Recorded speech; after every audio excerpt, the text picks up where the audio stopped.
Salut à tous, aujourd'hui je vous retrouve dans une vidéo spéciale assistante maternelle, j'alterne un petit peu mes sujets et là on va parler principalement du renouvellement d'agrément d'une assistante maternelle. Donc maintenant les assistantes maternelles ont une formation un petit peu initiale qui est en train de changer d'ailleurs, donc je vais pas revenir dessus parce que c'est pas le thème d'aujourd'hui, mais en tout cas sachez que quand l'assistante maternelle veut renouveler son agrément, soit au bout de 5 ans après la date d'émission de son agrément, et non pas après la date de sa formation parce que c'est pas toujours les mêmes, mais 5 ans après la date d'émission de son agrément, elle doit avoir passé les épreuves du CAP qui sont le P1 et le P3. Dans les épreuves du CAP AEPE, qui est maintenant le CAP, qui était anciennement le CAP de petite enfance, qui est le CAP qui sert dans les crèches, il y a 3 épreuves, il y a EP1, EP2 et EP3. Les assistantes maternelles ne sont pas obligé de passer le P2 parce que c'est tout ce qui a trait au collectif des structures. Donc quand on travaille en individuel chez soi, on n'a pas besoin de l'avoir. Par contre, il faut avoir le P1 et le P3. Aujourd'hui, j'avais juste envie de revenir un petit peu là-dessus si vous êtes assistante maternelle et que vous vous posez des questions, ou si vous êtes parent et que vous vous posez des questions sur la formation de vos assistantes maternelles, parce que c'est intéressant aussi de savoir comment ça fonctionne. Donc qu'est-ce qu'on a à faire ? Concrètement, il faut avoir la moyenne à ces 2 épreuves. Le P1, c'est la rédaction de 2 fiches de synthèse qui vont pour l'une concerner l'hygiène, pour l'autre concerner l'éveil. Donc par exemple, la fiche d'hygiène, c'est des trucs hyper protocolés, comme tous les examens. Il y a des feuilles spécifiques à remplir sur lesquelles il faut écrire dans un texte d'une certaine... Voilà, je sais plus si c'est Arial ou... Enfin, voilà, il y a une certaine calligraphie, je crois que c'est en 12 qu'il faut écrire. Enfin, vous voyez, c'est très, comme tous les examens, très protocolaire. Et après, on met dedans ce qu'on veut. Donc, en hygiène, on va par exemple décrire un soin, donc le soin d'une couche, le soin d'un lavage de nez, enfin quelque chose en rapport avec l'hygiène, et on va le décrire du début à la fin. Là, les 2 exemples que j'ai donnés, c'est des trucs hyper classiques que les examinateurs voient très souvent. Donc, si vous avez des idées plus originales, c'est pas mal. Après, vous avez donc les soins d'éveil, donc qui ne sont pas vraiment des soins, les activités d'éveil. Et là, vous pouvez décrire une activité que vous avez l'habitude de faire. Donc en fait, l'avantage là de ça, c'est quand on est assistante maternelle déjà depuis longtemps, on a concrètement tout ça très bien en tête. Et en fait, on a juste à décrire ce qu'on fait. Mais vraiment du début à la fin. Donc par exemple, pour les soins, il fallait vraiment commencer par le fait de se laver les mains avant d'aller changer la couche de l'enfant, vous voyez. Et on va jusqu'à expliquer où on jette la couche, comment, etc. Quand, est-ce qu'on a laissé l'enfant tout seul sur la table à langer pour aller dans notre cuisine jeter la couche, ou est-ce qu'on a un autre procédé. Là je fais de l'humour bien entendu. Pour les activités d'éveil, ça va être encore plus facile à personnaliser parce qu'on a bien sûr tous un petit peu nos affinités dans les activités qu'on va vouloir faire avec les enfants. Je vais pas du tout vous parler de ce que moi j'ai fait sur ces activités-là. Par contre, pour le P3, du coup, qui est complètement autre chose, c'est la définition de votre projet d'accueil. Attention, c'est pas un livret d'accueil.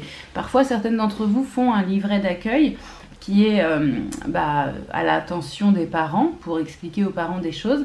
Là, c'est un projet d'accueil qui reprend aussi la législation. Enfin, c'est vraiment à l'attention des examinateurs et c'est pas forcément quelque chose qu'on donnerait aux parents parce que ça peut être peut-être un petit peu trop long, un petit peu trop complet. Je crois que c'est de mémoire 5 pages, donc c'est quand même un peu gros, mais toujours écrite en petit avec une certaine calligraphie, etc.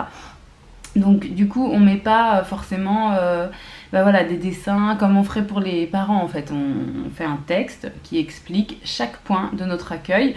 Et moi j'avais juste envie de vous dire que du coup j'étais partie dans une thématique autour de la liberté de l'enfant parce que c'est très en rapport avec ce que moi je fais. Donc par exemple j'avais expliqué que dans le jeu je laissais beaucoup de liberté, que je n'imposais pas de faire telle activité, à telle heure, de telle façon. Voilà, que c'était plutôt une organisation de mon domicile qui permettait à l'enfant d'avoir des activités et d'aller choisir ce qui pouvait l'intéresser. Et que j'étais très peu interventionniste par rapport à ça, ce qu'on appelle le jeu libre.